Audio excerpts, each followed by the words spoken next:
When thinking about the topic of whether to allow people to have truly free choice, it reminds me of a story from my own history. When I was a sophomore in high school, I went to an all-boys Catholic school, and Father Ray, who was teaching us religion, wanted to illustrate to us why it is that God gave human beings free will.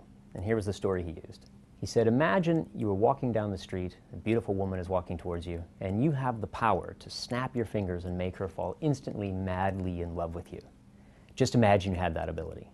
Of course, we were imagining that ability as we were 14-year-old high school students. And he said, what would be even greater than that ability?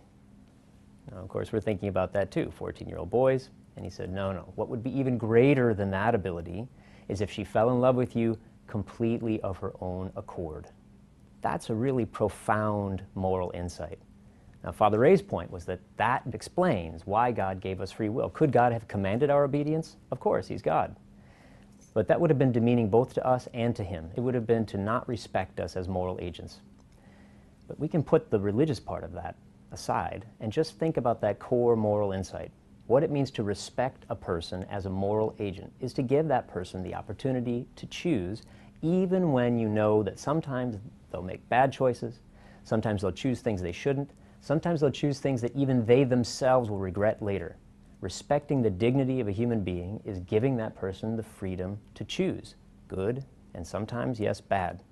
And that moral insight is really at the core of classical liberalism.